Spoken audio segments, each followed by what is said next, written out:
Tem uma das coisas que eu queria muito, muito falar, que até a galera me perguntou, que é a questão do vidro. Por que o uso do vidro?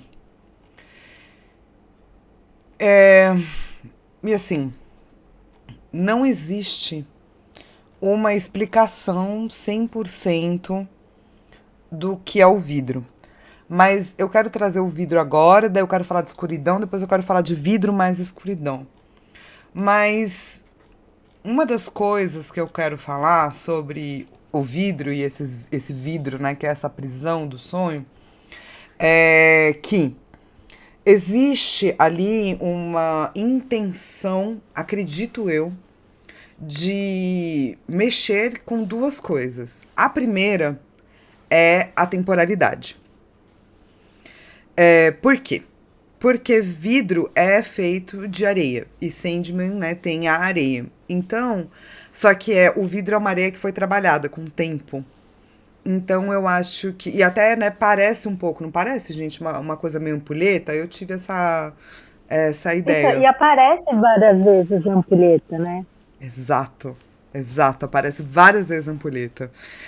A Mari no chat também falou isso. Ah, e o Caio também falou do lance do vidro e da areia. Muito bom. Então, Ampulheta sim, tem areia.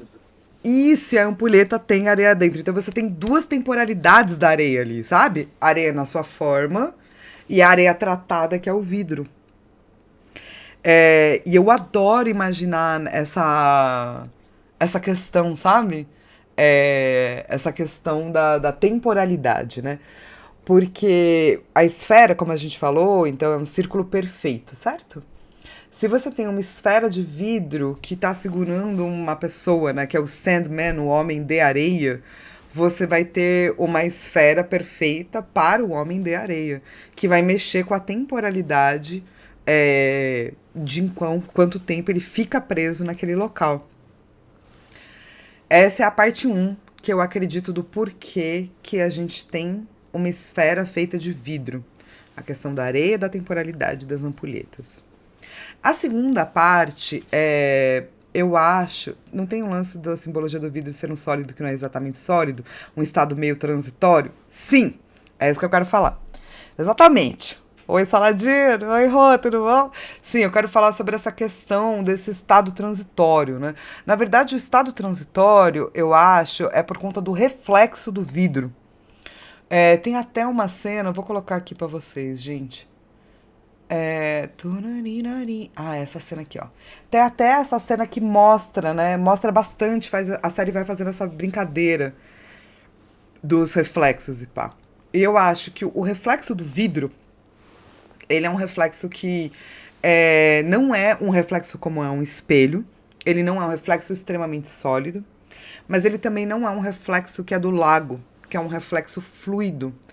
O vidro, ele vai parar, cristalizar, paralisar o reflexo. Bachelard na Água e os Sonhos, ele vai falar muito sobre a possibilidade de você usar a fonte, ou seja, o lago, como espelho. Por que o lago? Porque o reflexo do lago é um pouco vago, é pálido. E por conta disso, você pode idealizar algo. Ele, inclusive, vai dizer que Narciso, né, durante o momento que ele olha para a água, ele não se apaixona apenas pelo seu reflexo. Essa não é a visão do Bachelard. Bachelard vai dizer que o Narciso ele se apaixona por toda uma vida que ele vê ali naquele lago e também se reapaixona por si.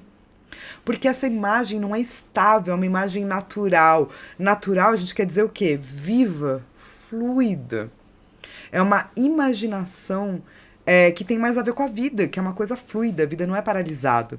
O espelho, o reflexo que a gente está vendo aí no vidro, apesar dele ser ainda transitório, ele é endurecido, né? O vidro é a areia endurecida.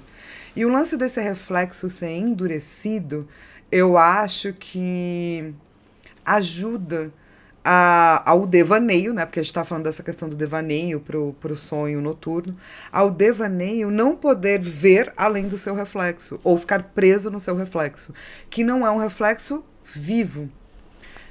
Eu acho que essa teoria acaba sendo um pouco fortificada no segundo episódio. Posso falar um pouco disso, então, na semana que vem.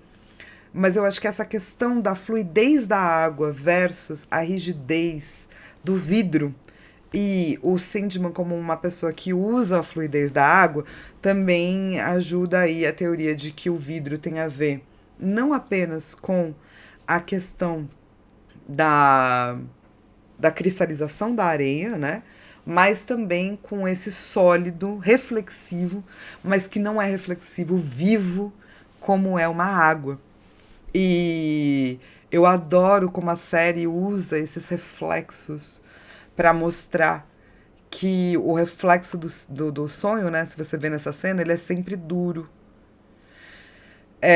E é um reflexo infeliz. Acho interessantíssimo esse uso de reflexo. Ô, universitário, vocês querem falar algo sobre espelho, espelho das águas e reflexo?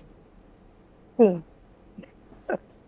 Eu queria falar o seguinte, que apesar de não ser um espelho, né?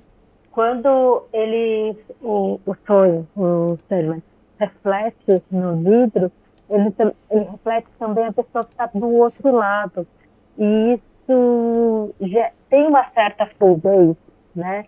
Porque quando você está no lago ou no espelho, você consegue se refletir só a si mesmo ou o que está para trás de você. E quando você está, por exemplo, numa janela, ou numa vitrine, por exemplo, você consegue refletir os dois lados, né? Então parece que tem aí uma justaposição das imagens, que eu acho interessante. Então, às vezes, quem realmente está dentro, né, quem realmente está preso, né? Quem está do lado de dentro, quem está do lado de fora. Às vezes dá para fazer essa justaposição que eu acho bem interessante, com o vidro. E a Paula quer falar alguma coisa? Eu só ia apontar que ali tu falou dessa parada de ficar, tipo, meio que trocando, né, o reflexo, a perspectiva. Nessa hora o áudio muda também, né? Às vezes a gente ouve o áudio da sala de fora e às vezes a gente claramente vê o áudio que ele tá ouvindo dentro, por causa que tu consegue ver o eco do vidro, né? Aquele som de tu tá em algo que a pessoa tá te falando do outro lado de um vidro mais grosso, assim. E o áudio fica esquisito e ele fica trocando bastante. E é muito louco, porque não é um eco, tipo, que acontece na imensidão, né? Ele é um eco que acontece quando você tá num lugar restrito, né? E vazio. Essa coisa do vazio, assim, né? Parece que você tá dentro de um aquário, alguma coisa assim. Dentro de um aquário. Inclusive, a casa do Burgess, ela tem bastante aquário, viveiro, tem objetos, tipo, em armários de vidro em exposição também, assim. Eu fiquei reparando que tu botou vidro na lista e eu vi o episódio de novo. E aí, tipo, a casa dele é cheia de coisas dentro de redomas de vidro o tempo inteiro. Até na mesa, a hora que o corvo para, tem, tipo, um globo daqueles, tipo... Tem um monte de coisa de vidro com arte ou objetos, sei lá, parece que relíquias, né, dentro. Sim. É abafado, sim, exatamente. Eu acho que pode falar. Posso falar? Posso falar? Então, e outra coisa também que eu achei interessante é na tentativa do primeiro corvo, de tentar soltar o Sandman, né? Que ela coloca fogo, tudo, e depois ela começa a bicar o vidro, né? Que a gente não sabe se ela conseguiria ou não abrir trincar aquele vidro. E quando o Burgess morre e o filho dele vai encostar no vidro e o Sandman também vai encostar, parece que apenas com um toque, sabe? Aquele vidro inteiro pode estilhaçar e soltar. Parece que ganha uma finura, né? Quando as coisas se encontram. Porque é isso, né? Para de ser sólida, para de ser o reflexo, né? Você tem alguém. Você tem algo de fora, assim.